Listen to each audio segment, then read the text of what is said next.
All right, welcome back, guys, to Sports Addicts NBA Edition. We're going to touch on free agency today, talk about some winners, some losers, keep it pretty brief. So we'll jump right in, get into who we thought the winners were, and then we'll jump into the losers. Not as many as normal, I think, in a normal year, but first we'll start with the winners. So Zach, who's our first winner? I think the first team we should talk about is probably the Portland Trail Blazers. Honestly, probably their biggest part of free agency was not even free agency, and it was getting Robert Covington. But beyond that, they re-signed Melo, re-signed Rodney Hood, added Harry Giles on a very friendly deal. And I actually just read today he's younger than Obi Toppin. So you're adding a guy that could potentially be better than Obi Toppin, and he's already been in the league for a few years. And then you also re-sign or add Enes Kanter, who played for the Blazers recently. So they already had a good roster with Damian Lillard and CJ McCollum. Gary Trent took a big step last year. Zach Collins and Yusuf Nurkic are really solid as well. And then you just add Robert Covington, who's going to be fantastic for them. And then you still have Melo, Rodney Hood, and then obviously the other backup bigs that you signed. So I think Portland did really well. Yeah, for sure. It's a big time signing. I think people's complaints were with who's going to play in the front court. And I mean, I think it's a really well designed front court because it's all matchup based. And his Cantor is not an everyday player. Harry Giles is a big swing. Nurkic is obviously an everyday player. Melo will play, but you got a lot of different matchups with Zach Collins that you can mix in together. So I think it's really well designed. And Terry Stotts is a smart coach. He'll figure that out. Um, it's the front office job to get the best talent available. And then, yeah, like you said, Robert Covington signing was unreal for them. Slots in perfectly in that roster. I think Houston, he was forced to just simply be a spot up shooter, and really doesn't allow him to play into any kind of strengths. Where he's good in transition. He's good cutting back door, getting to the rim, which Nurkic can make that pass, CJ or Dame. So I think he fits in really well. And then having depth with Gary Trent and Rodney Hood there, I don't think either of those guys are full-time starters. So I think it's just a perfectly made roster. And staying healthy, I think they have a big year. Yeah, they got really hot last year, obviously, in the bubble. Made the run for the playoffs, and then they didn't have Ariza, and Rodney Hood was hurt at that point. So they still, I mean, I don't think they necessarily challenged the Lakers, but they were good enough to probably challenge a lot of teams in the West. And now that was without being healthy, and now they're fully healthy and have a better roster. So should be back into the top 4 or 5 seeds, I would say. So our next winner is going to be the Atlanta Hawks. Team with a lot of young talent and a lot of cap space, and that usually pairs together pretty well. Bringing in most recently Bogdan Bogdanovic. The Kings decided not to match his 4-year, $72 million contract, and the Hawks wrote in some interesting things in there to kind of make it pretty difficult for the Kings to match. Added Danilo Gallinari, Rajon Rondo, and Chris Dunn. So, and that's on top of drafting Onyeka Okongwu and Skylar Mays. So a roster last year that was super young, but talented and not deep at all becomes young, talented, some experience as well, and super deep where we actually are not even sure who is going to be able to play and not play. So what do you think about the Hawks this year? Yeah, I mean, like the Trailblazers are leaving it up to Coach Pierce to figure out the rotations because they just brought in as much talent as they could. A lot of interesting pieces, a lot of one-sided guys, but that fits nice because Cam Reddish and DeAndre Hunter are up and coming this league as knockdown defenders. So I don't think you'll ever see, or you shouldn't, I shouldn't say never with Coach Pierce, but you shouldn't see a lineup of Trae Young, Bogdan Bogdanovic, Gallinari, John Collins, and Clint Capella. That Interesting, might be Dave. the That is who was just put up on Instagram for ESPN for the potential starting lineup of the Hawks. So yes, you will never yeah. see that lineup. You will absolutely be one of Cam or DeAndre Hunter starting. So yes. Yeah, you can't have those all on the court at the same time. That defensive potential is so low. I don't care how good offensively they are. You can't maintain a 200 point per 100 possession. If they started that Very long. lineup, they could literally score every single possession and still lose a game because the other team would just put Trey and Gallinari in a pick and roll and it's over. Yeah, there's no chance they can guard that. And even weak side help's not very good there. So, um, yeah, but I mean, like I said, they added a ton of talent, can establish some sort of rotation.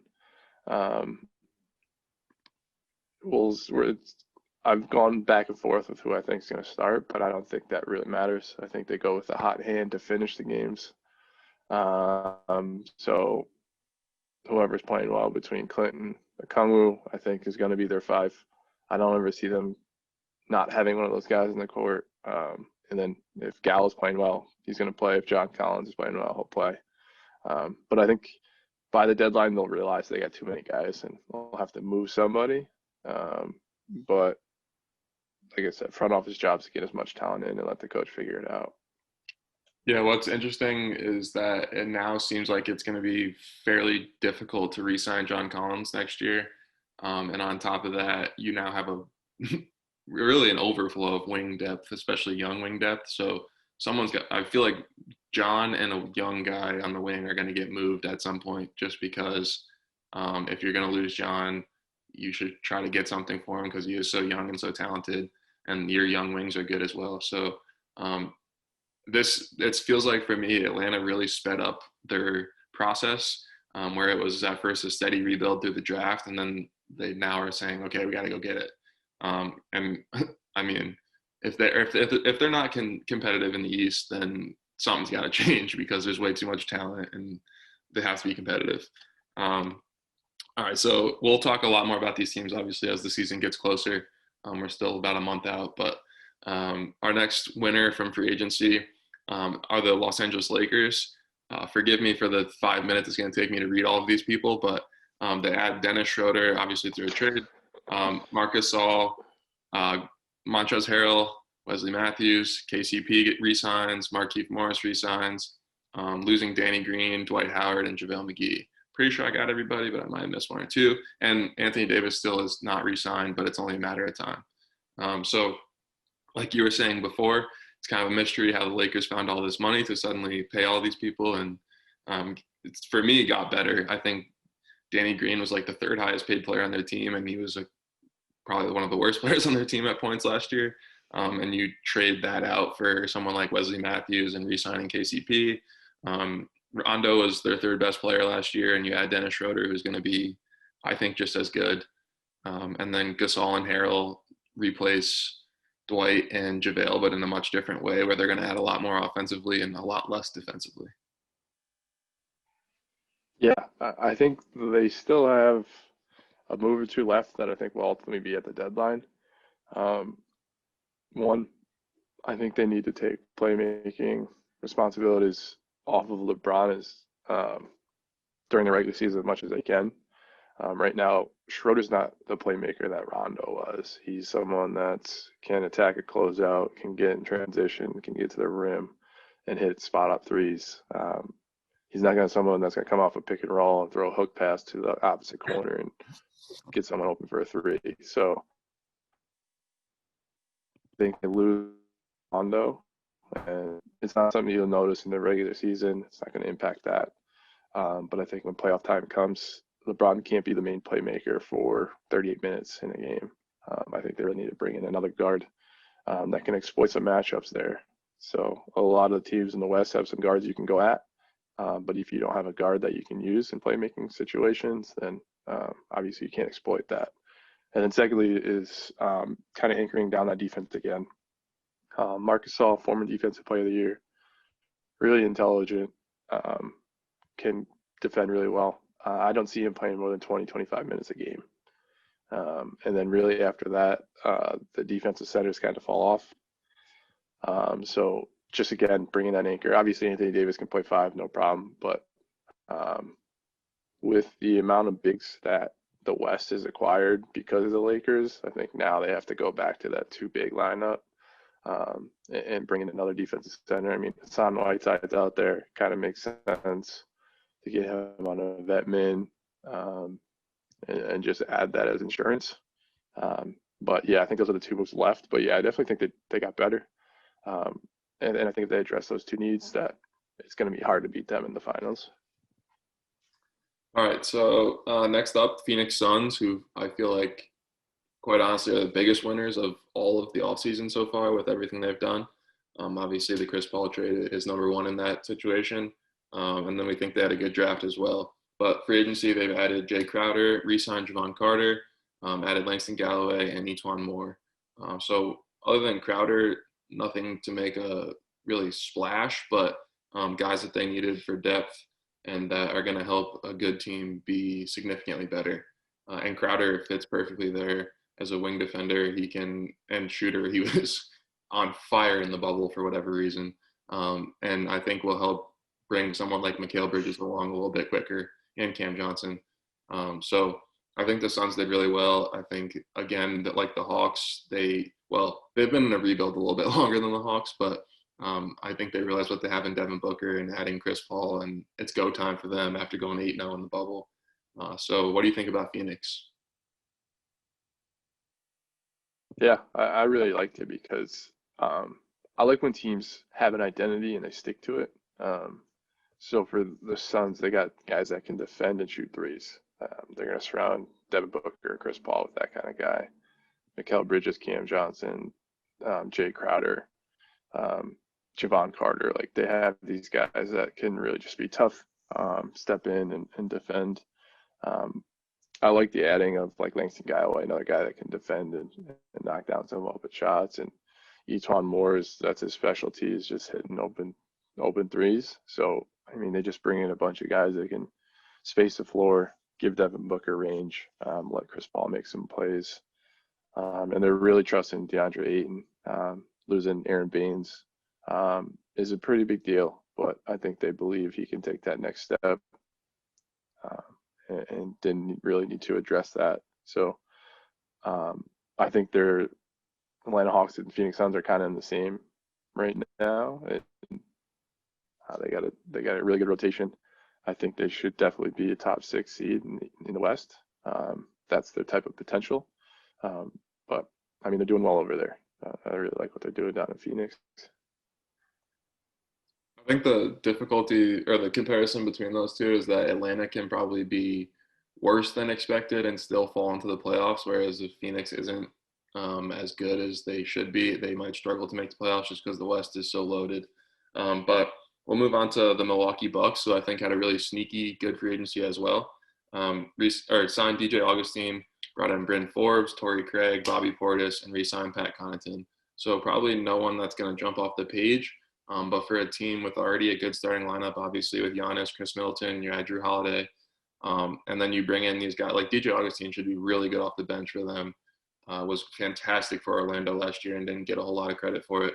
Bryn Forbes and Torrey Craig are really good wings. Torrey Craig's obviously more of a defender. Forbes is more of a scorer, really, but can also defend.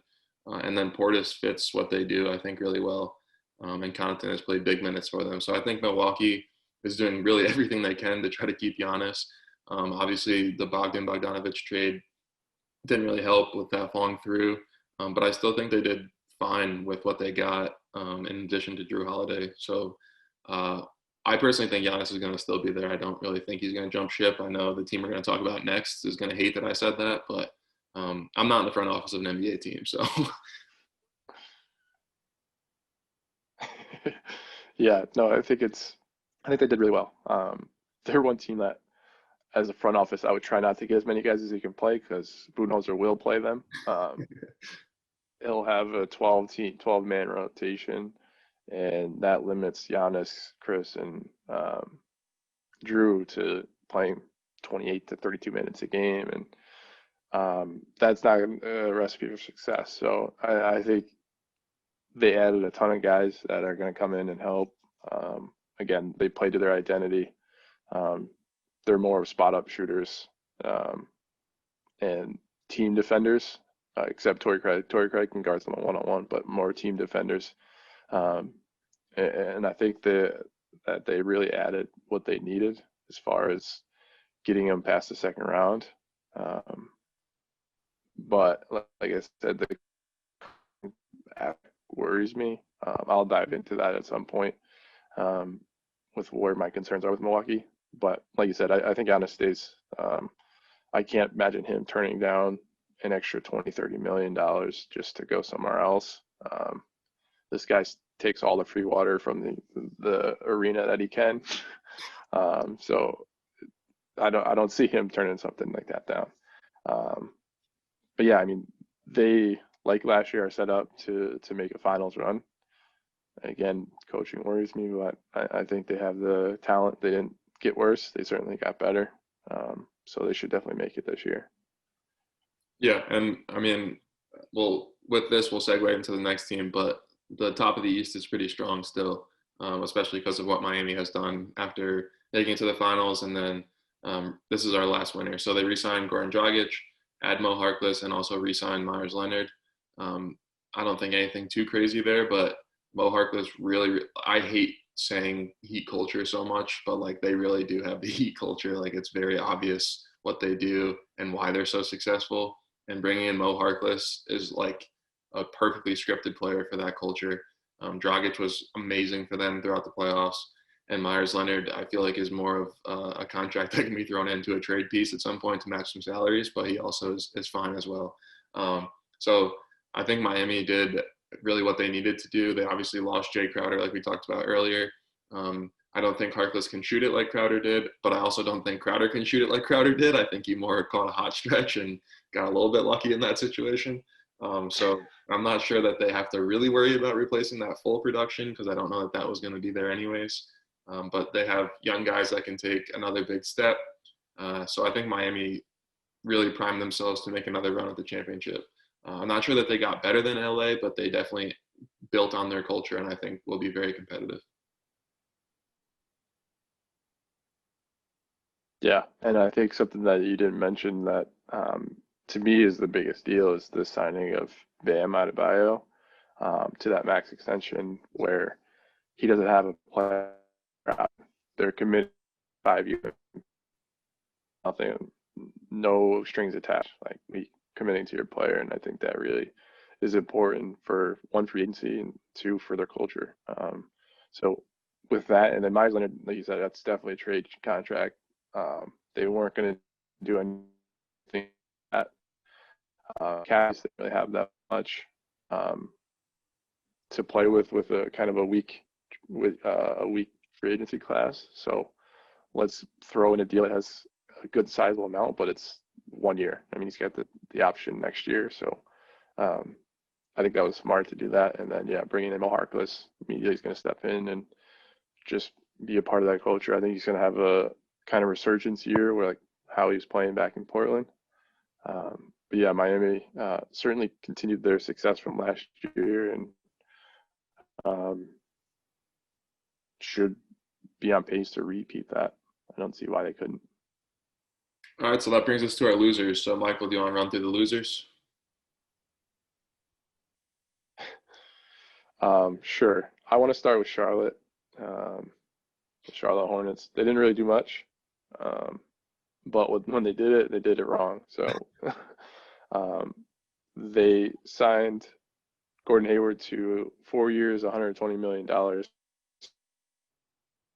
A bit aggressive to me. Um, and then really didn't do anything else. They re-signed Bismack Biyombo. Um, I don't see any other moves I can think of. They're obviously still talking through the sign trades with Gordon Hayward. That news can drop at any point.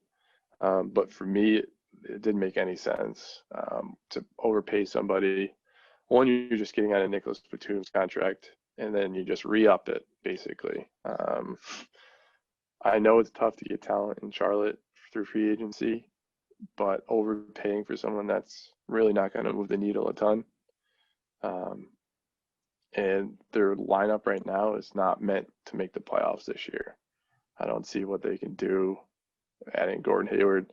They're going to go from 20 wins to 25 maybe. But what does that really do for you as an organization other than hamper your future? So I really thought that was a just mismanagement, not necessary. And I love Gordon Hayward. I think he's a good player, but he's not someone that's a number one guy that's going to bring in an additional 10 to 12 wins and make everyone around them better. So I don't see it. Obviously, their draft, I wasn't a huge fan of their first one, their first pick, but I thought adding Vernon Carey was fine. And then losing Dwayne Bacon. He's literally the only guy on the team that I think defends. Miles Bridges can defend a little bit. PJ is a little undersized, but still gets after it defensively. They just don't. I don't know. I really think Charlotte's in a weird spot. Yeah, well, when they can't sell tickets because their team stinks, they can sell tickets to Vernon Carey or to LeVar Ball and Michael Jordan playing one-on-one in their arena instead. So you can make up for it there, I guess. But I'm with you. I'm not crazy about it. I'm purely speculating here, but I got a terrible feeling that they included Miles Bridges in the sign and trade with Gordon Hayward. And then I know that they're looking for a third team to try to move Batum. And I have a terrible feeling that means they're giving up a first-round pick in order to move Batum. So that's all speculation. I have no idea. I have not heard anything like that. I just don't think they're going to get it right. I feel the same as you. I think Gordon Hayward's a really good player. I don't think he's a number one player right now. I think the money is too much for an older player that was clearly hampered by his injury, and I still don't think he fully trusts his body post-injury, and that's really going to be hard to get back, honestly. So he's a good veteran. He has talent. But for the direction of, like, I wish the Michael Jordan would just come out and say, like, what his idea is or what his plan is, because I don't get it at all in Charlotte.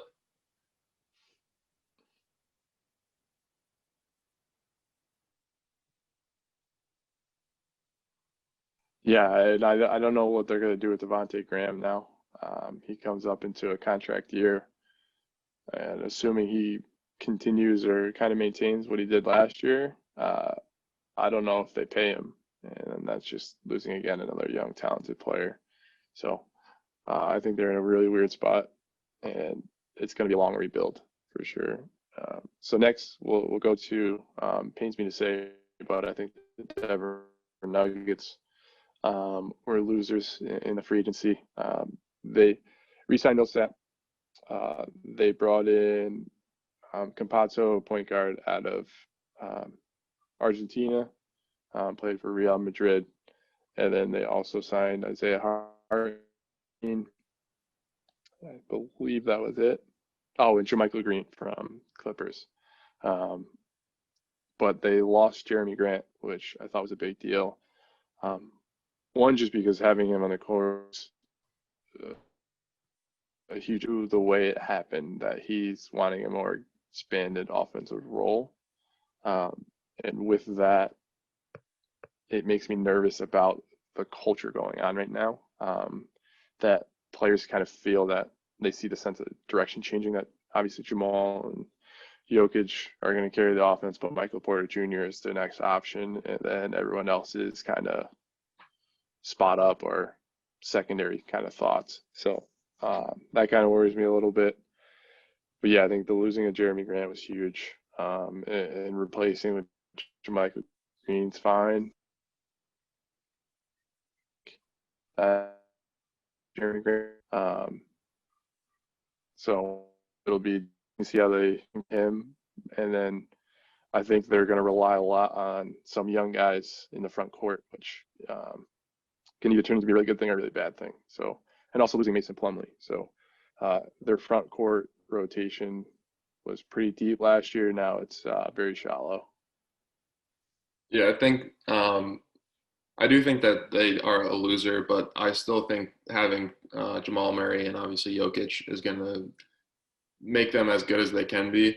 The issue is there's no one out there right now, I don't think, to replace Jeremy Grant. Like Jermichael Green, I don't think necessarily replaces Grant. I think he more so comes off the bench and just fills what Millsap does when he starts.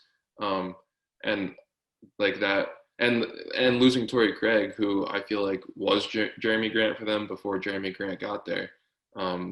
So like you're really hurting on the wing right now, I think. And one, does that mean Michael Porter Jr. starts? And if so, that worries me a lot because I don't know what the heck happens with the ball when it's on the court.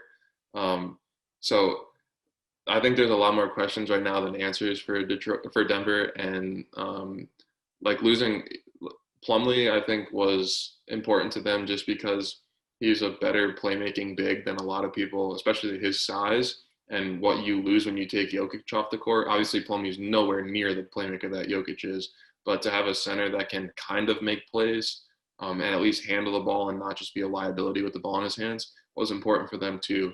So I think you see a lot more small ball with the Nuggets this year, and it might work. Honestly, like we just have to wait and see. But I think that instead of making a push to be a championship caliber team, they kind of sputtered a little bit and fell back in the Western Conference.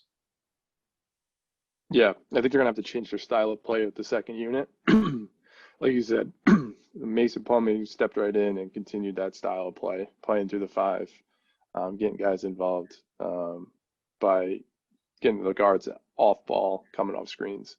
But I think with the players that they've added, you're going to have guys like RJ Hampton, Will Barton, Zeke Naji, these guys that can all get up and down, see kind of a fast break, transition type of style on that second unit. And the tricky part is with that, such a differing style that way, how you incorporate staggering minutes from Jamal and Jokic and styles. So Mike Malone has a tough job ahead of him to figure that out. But I mean, I still think they're a top playoff team, and they should continue their success they've had the past couple of years. So next, a team to really hard to track all their moves is the Detroit Pistons. They made a ton of moves. Seems like every move they made, they signed a center. So they first and foremost, they lost Christian Wood, a guy that extremely talented, super long, can play at all different levels, has really good size, does a ton of things on the floor. They lost him to Houston. They signed Jeremy Grant, so it looks like based off all their signings, he's going to play small forward, which a little concerning if he's playing that full time. But they also signed Mason Plumlee, so they're going in the Denver Nuggets direction. Really just wiped out their free agency. Signed him to a pretty big deal, and then brought in Josh Jackson, and they just waived Dwayne Dedman. They had Tony Bradley. I think they traded him. They also had another center that but the reason I have them as losers is their moves were confusing. They made some really good moves. I mean, they took a draft asset with Tony Bradley and then got another one for trading him. So anytime you can do that, smart move.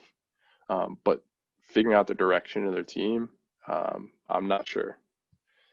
Signing veterans like Jeremy Grant and Mason Plumlee, I don't know what that does for their young guys. They don't have really any young bigs, so I don't know who they're mentoring. I don't know. I just Detroit was puzzling to me all season.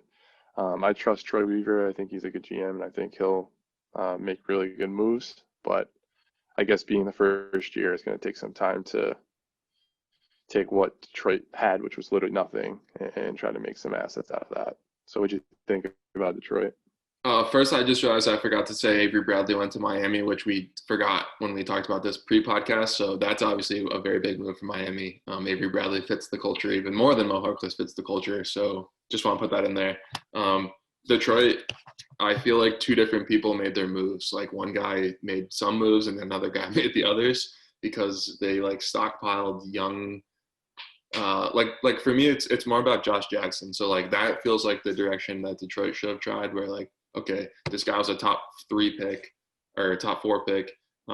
He has some talent, obviously, but hasn't really produced yet. Let's take a shot for a year or two with this team that's already bad. Let's give him a chance to play, see what happens. And then you have signings like Jeremy Grant and Mason Plumlee that make it seem like, okay, like maybe we can get the 8 seed in the East. It's like, but what the heck? You just got Josh Jackson to play. And so I don't think they really know what they're doing right now, and it might hurt them this year. I don't think they're going to put a very good product on the court, honestly. Uh, it feels like they made a lot of moves for it feels like they overpaid some guys that could be reserves and just took weird shots. It was like they kind of were throwing darts at a dartboard and picking that free agent. And obviously, most of them turned out to be centers. So um, I really think it comes down to just like difference of opinions in the front office or something. Because someone like Jahlil Okafor, Josh Jackson, like young guys that clearly had talent, haven't gotten a shot. Let's sign them and let them play. But now you've signed them and they're like buried on depth charts. So it just I don't get it. Like same as you, I just don't understand where they're going. Yeah, and I think the trouble is with the centers that they signed, they're one position centers. They're not trying to throw two of them on the floor at the same time. And you have Blake Griffin obviously there. So Jahlil Okafor was the other one I forgot, and then they drafted Isaiah Stewart. So just a ton of depth there. But to be fair, I mean they literally didn't have a center on the roster going into it. So um, I trust that they're going to figure it out.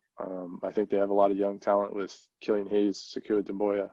Um, they brought in who did they trade Luke Kennard for? I'm thinking. I think just a pick. No, they got a draft pick for. They got Isaiah Stewart. Yeah.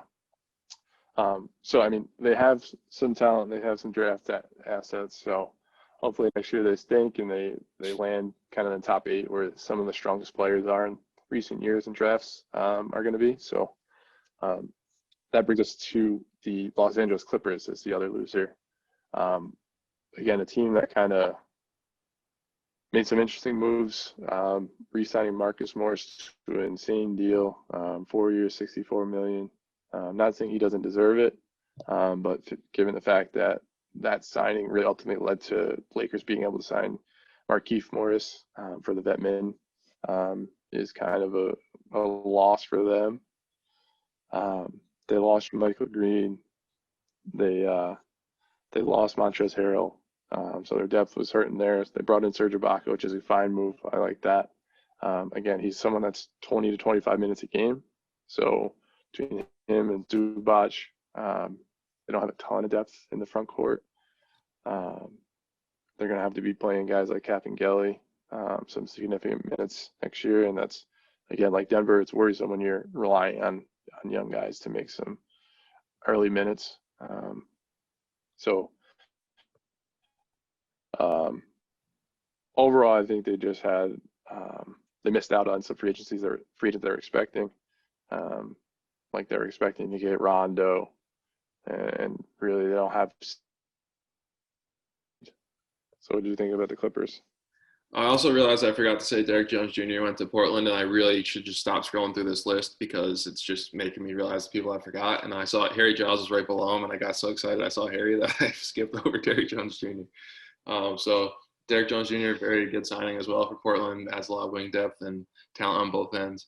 The Clippers, I think, kind of in purgatory. They obviously Montrez was a huge part of their second unit.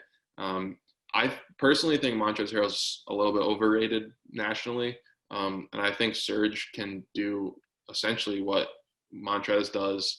Like you said, less minutes though. And I think that signing was big to keep Serge away from the Lakers because I feel like Serge would have been a perfect piece with the Lakers. Um, Marcus Morris, I agree. We were joking off the pod that Markieff and Marcus share a bank account, and Markieff signed for the vet min, and Marcus signed for $64 million. So Markieff is feeling really good this morning. But other than that, there's Reggie Jackson still out there that I think there's some questions whether they bring him back or not. And I thought trading Shamit wasn't exactly great. I like Luke Kennard a lot.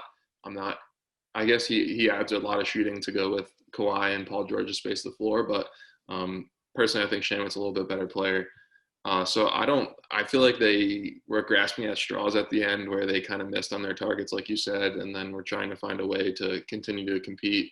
And every single morning I wake up and see an article that says they have some master plan up their sleeve. And I'm not quite sure what that looks like, and I'm waiting to see it. Yeah, it just feels like they're missing a few pieces. they'll do well in the West. I mean, obviously, anytime you have Kawhi Leonard and Paul George on your team, you'll do fine. But I think they have to definitely be active in the trade market. Lou Williams isn't Lou Williams of old. He's not bringing the same offensive punch off the bench. Pat Bev still feisty as ever, but his defense is starting to take a dip. Not the playmaker at all, and isn't the best shooter. So once that defense starts to slip, you lose all value from him. So can't get anything from him. So I think they really need to make some moves and be active here. Yeah, I forgot about Luke Kennard, but I think that's a fine fit, and he'll do well there. But if they're going to put playmaking responsibilities on him, they're going to have to go through some growing pains. So I think there's a lot of moves left for the Clippers, but we'll see if they actually can pull them off. Otherwise, Paul George and Kawhi could be walking, and their future looks really bleak at that point. But yeah, I think that's all the losers that I have. Overall, I think this free agency was pretty good for a lot of teams, especially the West. I think the West is going to be extremely competitive. We'll certainly get into our predictions, but you're going to see, in my opinion, a lot of new playoff teams. Um, Now is Chip to lose. I don't see any reason why they can't repeat with pretty easily. But we'll get into the predictions. We'll get into some breakdowns of teams and players coming up, and just stay tuned with all that. You got anything else to add? Yeah, so really quick before we finish, I think a lot of teams we didn't talk about in the West, like I think the Mavericks did really well. I think the Jazz did really well. I think the Pelicans did really well getting Steven Adams. So we'll touch on all of those, like you said, but the West is loaded, and even more so than last year, which I think it was very deep last year. So just don't want to think we forgot those teams. And then secondly, please look at our YouTube. The link is every single social media thing that we have. Michael's doing like a coach's corner type thing, going through draft picks. Most recently on Onyeka Okongwu. RJ Hampton's up next, I believe, right? And then there'll be more after that. RJ Hampton will be out. RJ Hampton will be out today or tomorrow, and then we'll get into Trey Jones. And if you have any recommendations, let me know. I mean, I enjoy going through these, and there's a ton of guys out there that I want to do. So we'll be throwing those out pretty rapidly here. So check out the YouTube for that. Basically, you just get to break down film with Michael and see how they're going to fit with their new teams. So check out YouTube out for that, and then obviously our podcast will be on all streaming platforms. So we'll be back soon with some more NBA stuff.